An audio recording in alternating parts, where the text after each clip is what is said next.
Bienvenue sur la Panafricaine. Comme toujours, c'est un plaisir de vous retrouver pour ce nouveau numéro de votre émission Talk Afrique. Le 24 août dernier, les acteurs de la presse sénégalaise ont officiellement lancé les assises des médias, occasion au cours de laquelle il sera pendant des mois question de faire le diagnostic de la presse à travers les différentes commissions thématiques mises en place, le modèle économique des médias, la situation des reporters et leurs conditions de travail, les coupures de signal, les emprisonnements de journalistes, les injures, attentats contre des médias, autant de questions autour desquelles échanger pour un meilleur avenir de la presse. L'initiative est du syndicat des professionnels de l'information du Sénégal, Synpics, en collaboration avec des associations de médias. Ces assises visent aussi à recueillir l'engagement collectif des acteurs et professionnels afin de mieux assumer la fonction publique d'informer. Le ministre de la Communication, Moussa Bocar Thiam, pour sa part, a appelé les journalistes à plus de responsabilités. Quelles attentes de ces acteurs de la presse concernant ces assises des médias? Quels défis à relever pour un meilleur avenir de la presse? Comment veiller également à l'application effective des décisions et recommandations qui seront issues de ces assises? Toutes ces questions seront débattues avec nos invités. Monsieur Ibrahim Lissa Faye, vous êtes président de l'APPEL. L'APPEL, c'est l'association des professionnels de la presse en ligne. Merci d'avoir répondu présent à notre invitation. Merci beaucoup, Daouda. Le plaisir est pour moi. Et je en profite pour saluer les téléspectateurs de Média One. Et merci à vous également. Merci. En face de vous, vous avez un autre confrère, M. Amadou Moustapha Diop, président de la commission 6, sécurité et protection des professionnels des médias. Merci également, M. Diop, d'être là avec nous. C'est moi qui vous remercie de nous donner l'occasion de pouvoir disserter de ces questions qui sont très importantes pour le milieu des médias. Merci Lissa. Avant d'en venir aux assises, démarrons d'abord par la situation aujourd'hui de la presse sénégalaise. Depuis quelques années, nous constatons dans le pays une régression croissante des libertés d'expression et d'informer, surtout en ce qui concerne la presse. On peut citer des intimidations de journalistes, des arrestations. Quelle appréciation faites-vous aujourd'hui des droits et libertés aujourd'hui de la presse et des journalistes plus particulièrement? Bon, mais il faut le regretter et s'en désoler. Et dire effectivement qu'il y a un recul des libertés de presse et surtout de la liberté d'expression, parce que depuis un certain temps, les gens parlent en tout cas de 2001, mais je pense que l'année de référence, c'est pendant la Covid, c'est-à-dire en 2020, que des attaques contre des maisons de presse, des agressions contre des journalistes, saccage de leurs biens ou matériel de reportage, également aussi des tentatives d'intimidation venant des autorités, mais surtout aussi des forces de défense et de sécurité qui ont beaucoup tabassé des journalistes, embarqué des journalistes. Et ce qu'on a vécu tout dernièrement, ce sont, disons, les emprisonnements de journalistes comme Pape Alé Niang, qui a été quand même en prison de novembre au mois de janvier, avec, disons, un petit répit au mois de décembre, n'est-ce pas? Et donc, après, il y a eu Pape Ndiaye de Walfadjri et également aussi Serigne Saliou Gueye de Yor Yor, et aussi du Témoin, pour vous dire qu'en fait, il y a eu des emprisonnements, ce que nous n'avions pas vécu depuis plus de presque 15 ans. Il faut le dire. La dernière arrestation d'un journaliste connu ici au Sénégal, c'était en juillet 2004 avec Madiambal Diagne, qui était directeur de publication du journal Le Quotidien, n'est-ce pas?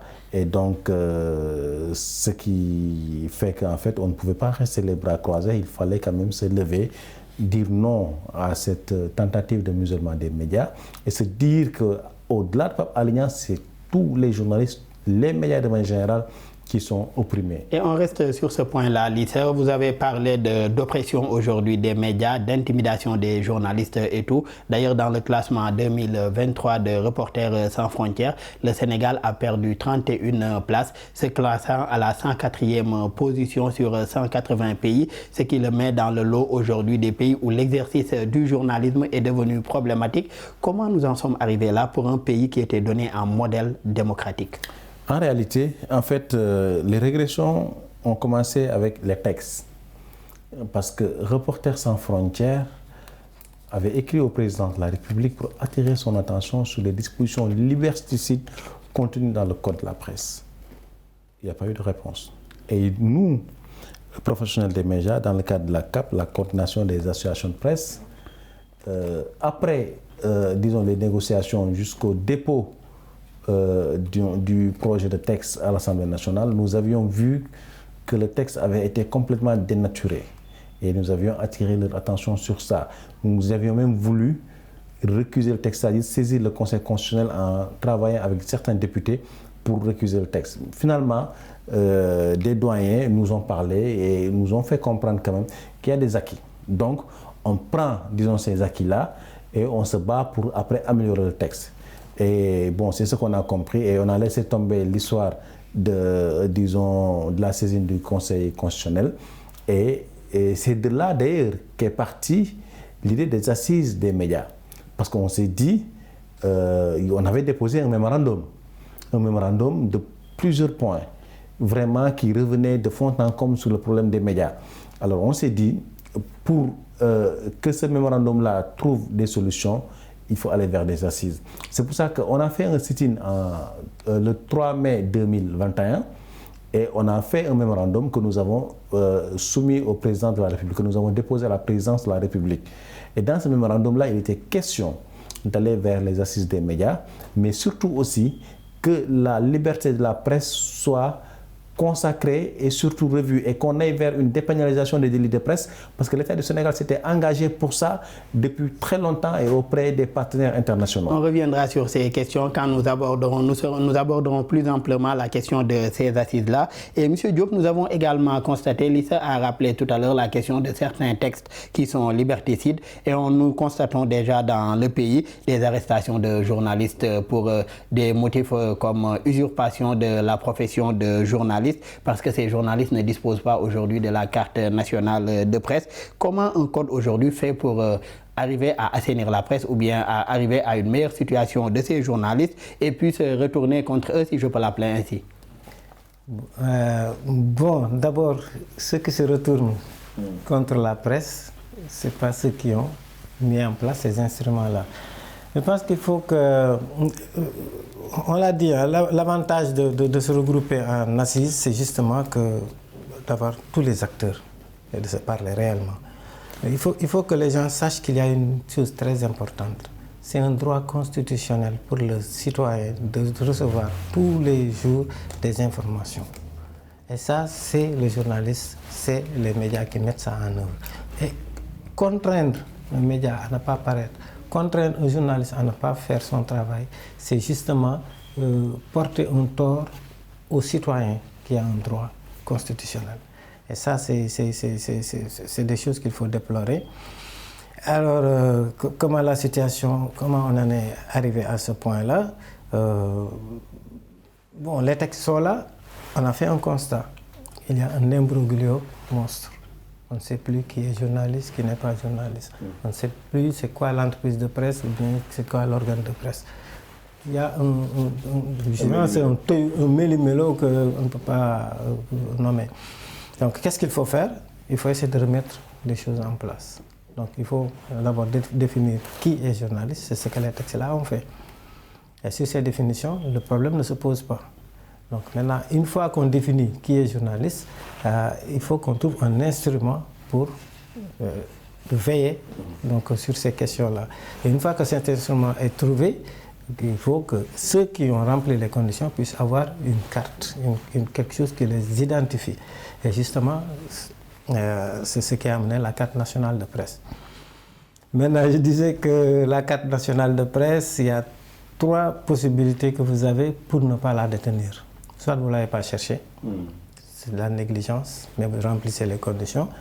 Donc même si par pur hasard, la justice vous demande de justifier, on a juste à saisir la commission de la carte de presse et qui dit que oui, il est journaliste, même s'il n'a pas encore sa carte. Donc le problème ne se pose pas pour un journaliste qui est arrêté, à qui on demande de prouver.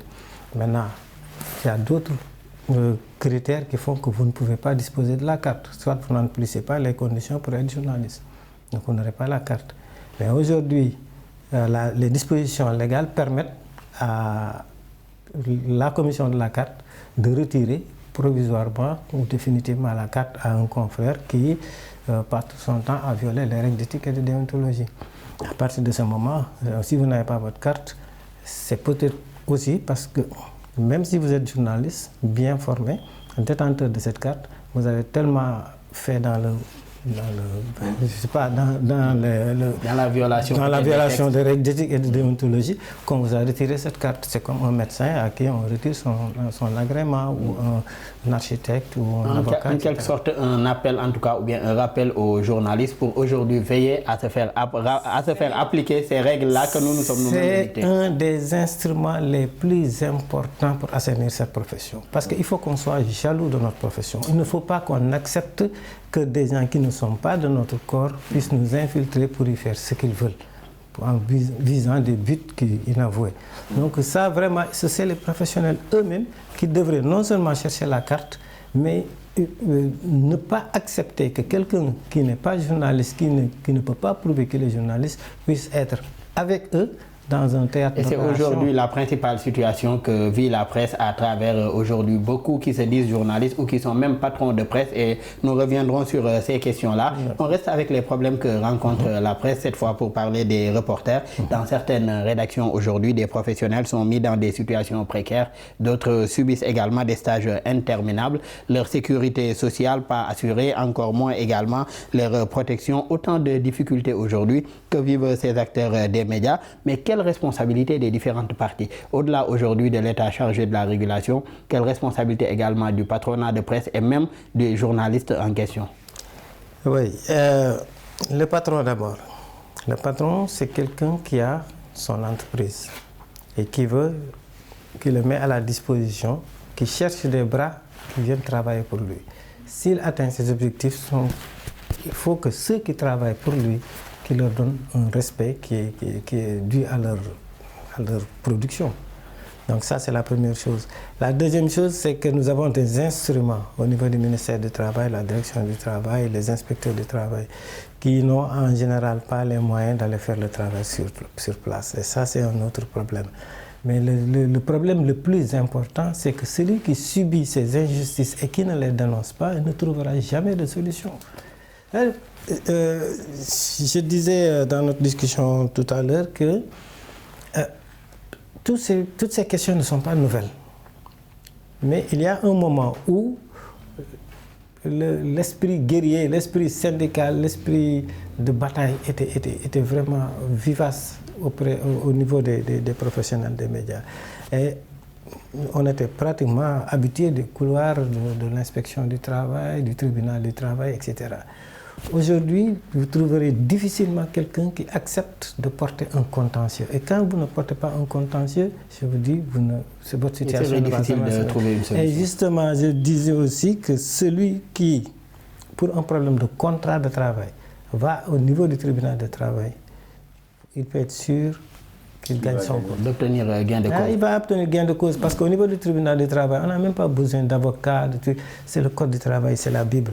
Vous êtes stagiaire? Non. Vous êtes CDD? Non. Donc vous êtes CDI. Et le juge, il compte à partir de la date où vous commencez à travailler. Et tout ce qui n'est pas... Je pense que, si je me souviens bien, je pense que vous savez bien de quoi je parle, parce que vous avez un contentieux qui a été au tribunal, et effectivement... Et là, c'est toujours, comme vous l'avez rappelé, c'est toujours l'intérêt aujourd'hui du travailleur qui est mis en avant par ce juge du travail. Oui. Et d'ailleurs, Lisa, sur ce point-là, vous militez beaucoup au sein de la CAP, la coordination des associations de la presse, dans le cadre de la préservation aujourd'hui des libertés de la presse, une meilleure, en tout cas, revalorisation ou bien une meilleure prise en compte, en tout cas, des droits de ces journalistes-là. Quels sont les défis auxquels vous êtes confrontés dans cette mission aujourd'hui de défense des droits et libertés des professionnels des médias? Bon, mais en fait, les défis sont multiples. Hein, et c'est pour ça que je pense que seules les assises, quand même, peuvent aujourd'hui proposer des solutions pérennes. Parce qu'il ne s'agit pas aujourd'hui de régler juste l'accès ou bien de régler, disons, le problème du statut des entreprises de presse ou leurs avantages ou leurs obligations, mais de régler un tout. Parce que par exemple, aujourd'hui, c'était d'ailleurs l'un des points du mémorandum, si vous prenez beaucoup de journalistes du privé comme techniciens, mais il y en a beaucoup aujourd'hui, s'ils vont à la retraite, mais ils vont trinquer. Parce que l'entreprise n'a pas cotisé pour eux. Et ça, c'est un drame social. C'est vraiment un drame social. Et nous avons dit à l'État, il est possible de trouver des solutions. Parce que, par exemple, chaque année, vous versez de l'argent aux entreprises de presse. On discute. Maintenant, on oblige toutes les entreprises de presse à respecter la loi. Parce que dans le code, quand même, ça fait partie des avancées. Les entreprises de presse ont des obligations, qu'elles respectent ces obligations-là, qu'elles recrutent des journalistes formés à bonne école professionnelle, des techniciens professionnels. Et aussi, c'est vrai que tout le monde ne peut pas d'un seul coup être CDI, mais qu'il y ait quand même un processus qui permet au moins à des contrats aussi en bonne et due forme pour ce personnel. Voilà, des contrats en bonne et due forme, mais surtout un processus qui permet à ce qu'en tout cas, que tout le personnel après soit CDIsé. Mais pour ça, il faut quand même qu'il y ait un engagement et que les entreprises de presse signent, disons, un engagement qui les oblige, disons, à respecter tout cela. Mais bien entendu, avant cela, il y aura un ultimatum, il y aura, disons, une période où l'État va travailler, va aider les entreprises de presse à régler ce passif social-là, et surtout aussi au niveau du fisc à trouver des allègements. C'est-à-dire pour qu'ils se mettent à l'endroit, qu'ils se mettent à niveau.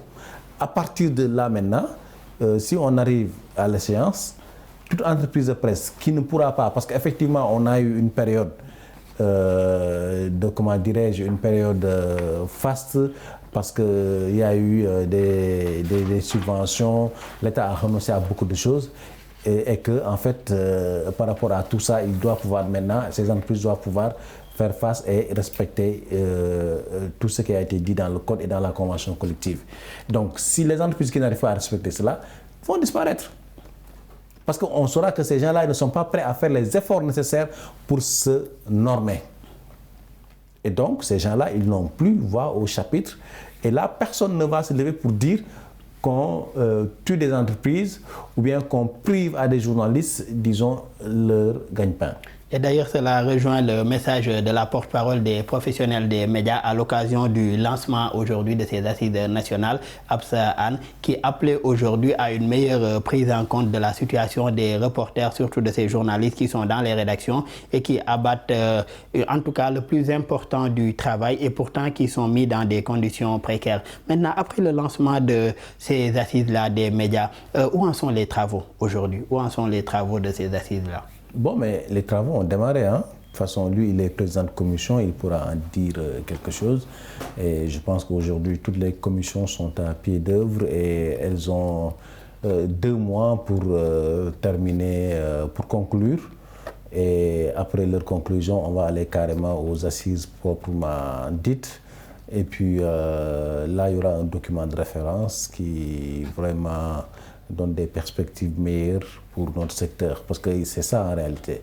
C'est ça en réalité. Et donc, d'ailleurs, on en profite pour féliciter ces doyens, mais aussi toutes ces personnes, toutes ces bonnes volontés, ces organisations qui se sont mobilisées pour vraiment apporter leur pierre à l'édifice, parce que quand même, là où certains ont fait le sacrifice pour venir participer aux réunions parfois qui se font le week-end ou parfois qui empiètent sur leur calendrier, d'autres ont préféré ne pas y assister. Et donc, c'est des choses, si tout le monde avait fait comme eux, je pense que là, on aurait lancé et malheureusement, en fait, les assises ne se seraient pas tenues.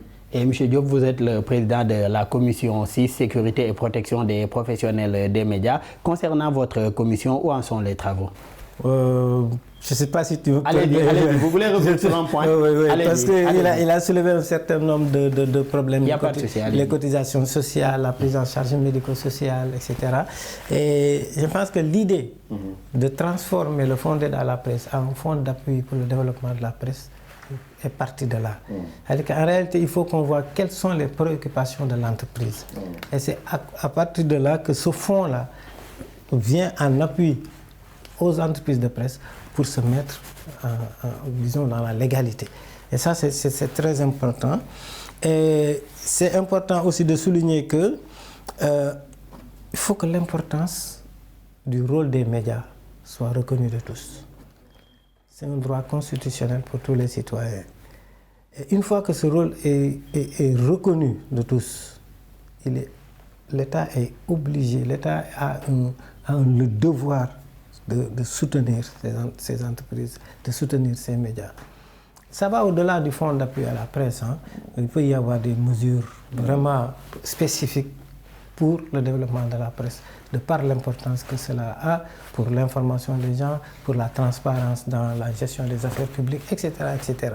Mais ça, c'est important. La condition qui était posée, en fait, c'était de faire le point, de clarifier un peu la situation des véritables entreprises de presse, des véritables journalistes. Lors du lancement de l'installation du tribunal des pairs, le directeur de la communication a annoncé que le ministère va publier la liste des entreprises qui respectaient le code. Donc ça, ce sera des aspects Ce qui serait importants. quand même une avancée. Ce qui serait une avancée. Ouais. Et aujourd'hui, que ce soit le fond, que ce soit le travail du correct, que ce soit le truc, on sait que voilà son domaine de circonscription. Et donc, à partir de ce moment, l'État peut faire des faveurs pour ces gens-là. Que ce soit au niveau des coûts des intrants, de l'électricité, de l'eau, etc., du transport, etc. Et donc, ça, c'est possible. Et maintenant, où en est votre commission? La commission a commencé à travailler. Moi, je m'occupe d'une commission qui s'occupe de la sécurité des journalistes. La protection et la sécurité. Alors, quand on parle de sécurité, les gens pensent aux reporters qui sont sur le terrain, on pense aux caméramans, etc., qui sont bousculés, mais ça va bien au-delà de ça. La commission a commencé à travailler et on est en train de faire une revue documentaire parce qu'il y a toutes sortes d'organisations qui sont dans la commission. Les organisations les ONG, Article 19, il y a Reporters sans frontières, sans compter la police, la gendarmerie, l'armée. Voilà. On a demandé à tout le monde d'amener un peu toute la documentation existante parce que c'est ça qu'il faut étudier et voir un peu les limites et aller un peu au-delà et proposer des solutions. Mais un aspect qui est... Parce qu'il s'est passé des choses. On a vu dernièrement que les entreprises de presse étaient attaquées. Donc la protection, la sécurité des journalistes commence au niveau de l'entreprise de presse. Est-ce que cette protection existe au niveau des entreprises de presse? Ça, c'est des questions qui ont été soulevées. Donc lors de la première réunion, c'était plutôt la revue documentaire. Et lors de la deuxième réunion, c'était vraiment l'occasion de soulever tous ces problèmes avec les jeunes reporters, avec... bon, il n'y avait pas de femmes journalistes, mais bon, on a demandé à ce que les gens viennent rejoindre la commission. Et il y a d'ailleurs une association des femmes des médias. Et donc on les a saisis pour pouvoir avoir quelqu'un. C'est très important de faire ressortir tous les problèmes. Donc ça, c'est le premier aspect. Le deuxième aspect maintenant, c'est quelles sont les dispositions qui existent, que ce soit au niveau sécuritaire dans les entreprises. On attend beaucoup de cette confrontation d'idées entre les acteurs qui sont sur le terrain, les patrons, mais aussi la police, la gendarmerie, les juristes, etc. Et donc c'est tout ça qui fait que c'est des questions... Et une autre question que j'ai envie d'aborder avec M. Faye, Ibrahim Lissé Faye, c'est la question du modèle économique. Lors du lancement de ces assises, le président de la CAP a rappelé également que le premier problème aujourd'hui de ces entreprises de presse est d'ordre économique. Le modèle économique de nos entreprises de presse est-il viable? Oh, je ne pense pas. D'ailleurs, c'est ce qui explique aujourd'hui que beaucoup d'entreprises de presse végètent, sont dans des difficultés interminables. Et malheureusement, on voit d'autres publications naître à tout va. On se demande qu'est-ce qui se passe. Est-ce qu'il y a un modèle économique caché ou c'est quoi le problème? Parce qu'en réalité, le modèle économique repose essentiellement sur la pub. Or, la pub s'est raréfiée depuis quand même un bon moment et même les agences de presse qui s'occupaient de cette pub-là, beaucoup ont disparu. Et c'est désorganisé en plus. Et c'est très désorganisé. La loi qui organise le secteur de la publicité date de 1983 et elle n'avait même pas de décret d'application, donc elle n'était pas du tout applicable. Aujourd'hui, si moi je veux créer une agence de pub, je me lève, je crée mon agence et là j'ai pignon sur rue et je fixe mes tarifs, je fais ce que je veux. L'entreprise de presse qui veut s'y conforme, si vous ne voulez pas, vous n'avez pas de pub chez moi.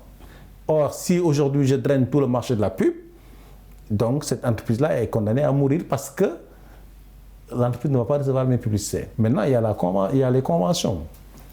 Les conventions, disons, c'est on peut dire quelque part des pactes de non-agression. Des sortes de contrats qui lient aujourd'hui les organes de presse à des agences privées ou publiques. Et malheureusement, nous en sommes à la fin de cette émission. Autant d'attentes, autant de questions à soulever concernant aujourd'hui la situation des médias sénégalais. En tout cas, ces assises nationales des médias vont permettre de réfléchir davantage pour faire des recommandations et propositions pour un meilleur avenir aujourd'hui de la presse sénégalaise. Je rappelle que nous recevions deux aînés, M. Ibrahima Lissa Faye, président de l'association des professionnels de la presse en ligne. Merci encore d'avoir été avec nous. Merci. Merci encore à M. Amadou Moustapha Diop. Vous êtes président de la commission 6, sécurité et protection des professionnels des médias. Merci également d'avoir été là avec nous. Oui, c'est moi qui vous remercie. Merci également aux collègues de l'équipe technique pour les facilitations et pour la réalisation de cette émission. Merci à vous tous qui nous suivez et très bonne suite de programmes sur nos antennes.